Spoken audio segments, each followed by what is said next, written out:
मैं दिया उसके लिए आपका धन्यवाद। अभिभाषण में सरकार कहती है अब हमारा प्रदेश मॉडल स्टेट के रूप में उभर रहा है।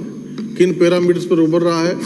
एनसीआरबी के आंकड़े एक बार पढ़ लेती सरकार तो निश्चित तौर पर पता चल जाता है कि हमारा प्रदेश मॉडल स्टेट किस चीज़ में बना है।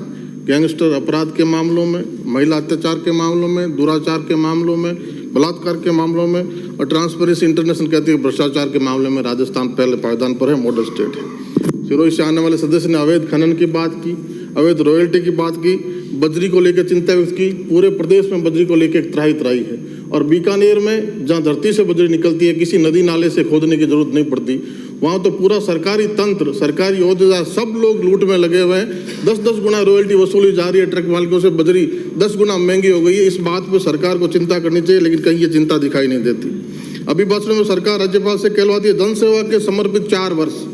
माननीय सभापति जी, ऐसा लिखा जाता है कि येन केन प्रकार सरकार बचाने के 4 वर्ष तो सही प्रतीत होता।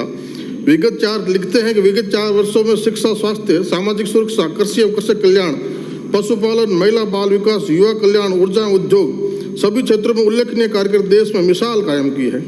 माननीय सभापति जी, थोड़े दिन बाद 30 मार्च आएगा, राजस्थान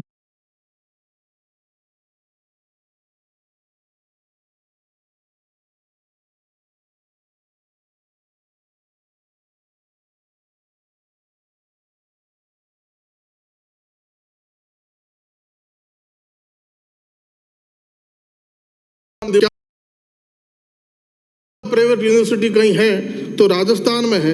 माननीय सभापति जी, क्या फायदा ऐसी शिक्षा का जहां किराए के 2 कमरों में कॉलेज चलता हो, जहां एक लेक्चर के भरोसे कॉलेज चलता हो, और प्राइवेट यूनिवर्सिटी का बिल सरकार सदन में लेकर आई। आपके जिले से एक यूनिवर्सिटी ऐसा बिल लेकर आई जिसकी एक ईंट भी नहीं लगी हुई थी, और उसका बिल यहाँ पास होने के लिए सदन में आ गया।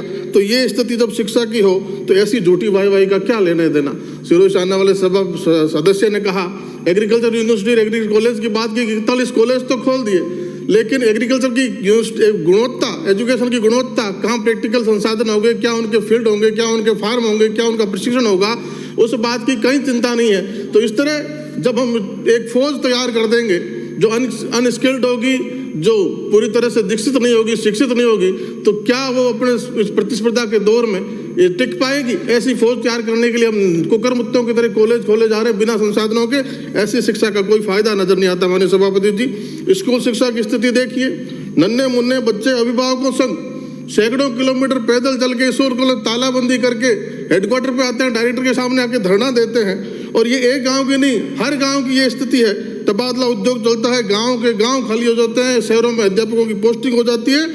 और मुख्यमंत्री जी जब सीएम साहब खुद मंत्री की उपस्थिति में पूछते हैं शिक्षकों से कि क्या स्थिति, ट्रांसफर में तबादला में पैसे लिए जाते हैं, तो इस कुर्सी पे खड़े होकर हल्ला मचाते हैं कि हाँ लिए जाते हैं। और ये स्थिति जब शिक्षा की हो तो बड़ी चिंतनीय बात है। और जब शिक्षा मंत्री, तब के शिक्षा मंत्री सीना ठोक के कहते हैं कि हम तो सदन में रोने वाले, राजेंद्र जो कटारिया जी सदन में रोने वाले रोते रहेंगे, हम तो 3 साल इस तरह डोटे लगाए और आगे भी 2 साल इसी तरह लगाते रहेंगे। तो जनतंत्र के साथ बहुत बड़ा मजाक हो रहा है। माननीय सभापति जी, इस पर सरकार को चिंतन और मंथन करना चाहिए। किसी सवाल का जवाब सरकार के पास नहीं है। 21 जनवरी की बात की, बिश्नोई मंदिर डावला में माननीय मुख्यमंत्री जी गए तो एक 70 साल की दादी ने उनका हाथ पकड़ के मुख्यमंत्री जी से आग्रह किया कि मुख्यमंत्री जी, आप कहते हैं बेटी बचाओ बेटी पढ़ाओ, हम बेटी को पढ़ाते हैं। अपना उदाहरण देती है कि 6 बीघा का काश्तकार, 6 बीघा का परिवार, 6 बीघा की जोत वाला परिवार अपनी पोतियों को पढ़ाता है, और दादा जब उनको परीक्षा देने ले जाता है, वापस घर लौटता है तो पता चलता है कि पेपर आउट हो गए, तो क्या बीतती है? कौन रोकेगा इसको? मुख्यमंत्री जी के पास कोई जवाब नहीं होता। और सदन में हमारे मंत्री जी कहते हैं कि जब इस पेपर लीक पे बात होती है, हमारा स्थगन लगता है, तो मंत्री जी कहते हैं, बड़े गर्व से कहते हैं कि यहाँ नहीं हो रहा, उस प्रदेश में भी हो रहा है, उस प्रदेश में भी हो रहा है, फला प्रदेश में भी हो रहा है। माननीय सभापति जी, ये कोई जवाब नहीं हुआ। हम आपसे कहना चाहते हैं कि तो इधर उधर की ना बात कर, ये बता कि पेपर का काफिला कैसे लूटा। मुझे रेजनों से गिला नहीं, तेरी रेबरी का सवाल है। इसलिए क्यों कोचिंग संस्थानों की जरूरत पड़ी है? जब आप कॉलेज में शिक्षक लगा देंगे, जब आप स्कूलों में शिक्षक लगा देंगे, व्याख्याता लगा देंगे, तो क्यों कोचिंग संस्थानों की जरूरत पड़ेगी? जो कोचिंग संस्थान नकल करवाने में, पेपर लीक करवाने में उनका योगदान रहता है, इस परंपरा पर भी रोक लगनी चाहिए। सुरेश ढाका के किन किन से संबंध थे, नेताओं ओहदेदारों का विश्वास पात्र किन किन का था, खुलासा होना चाहिए। सुरेश ढाका, भूपेंद्र सावंत तो मोहरे मात्र है, पर्दे के पीछे कौन लोग हैं वो सामने आने चाहिए। इस बात की चिंता सरकार को करनी चाहिए, क्योंकि ये 70 लाख बेरोजगार नौजवानों से जुड़ा हुआ मसला है। उनके परिजनों की गिनती करें तो 2 करोड़ राजस्थान की जनता से जुड़ा हुआ मसला है।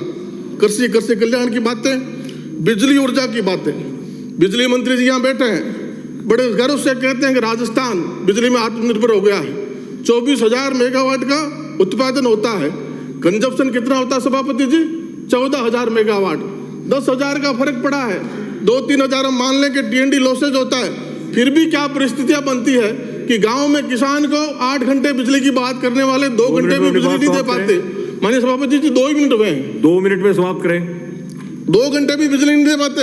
मोटर जल जाती है हजारों काश्तकारों की, और सबसे महंगी बिजली राजस्थान में सरचार्ज के नाम पे 8 रुपए के लगभग पर यूनिट चार्ज बढ़ा दिया। 4 वर्षों में एक घरेलू कनेक्शन नहीं।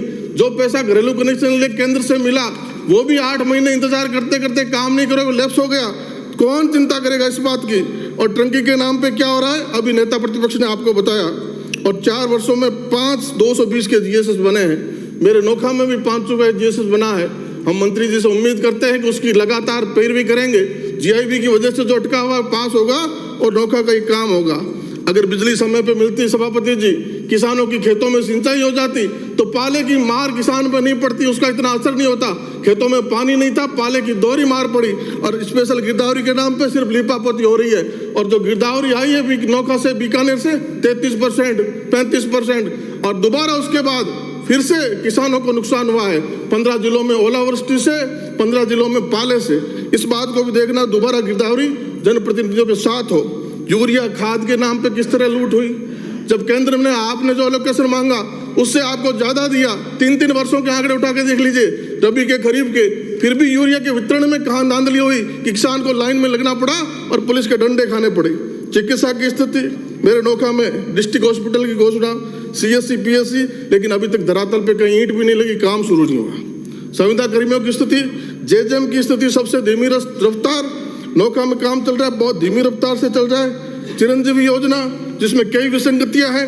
लंपी के नाम पे, लंपी की जो बीमारी आई उसमें क्या स्थिति रही माननीय सभापति जी? बहुत संवेदनशील मंत्री आदरणीय कटारिया जी, लेकिन विभाग के सचिव ने, विभाग के डॉक्टरों ने एक गलत इंटरप्रिटेशन से वैक्सीनेशन का काम में महीनों लगा दिए, और उसमें आंकड़े आते हैं 76,000 गौवंश काल कवलित हुआ है, लेकिन बीकानेर अकेले जिले में 3 लाख गायों को नुकसान हुआ है। और ये गायें भी सभापति जी सामाजिक सरोकार से लोग जो मेहनत करते हैं गाय के लिए। माननीय पुखराज गर्ग, माननीय सभापति महोदय, प्लीज सहयोग विराजिए। आज मुझे माननीय राज्यपाल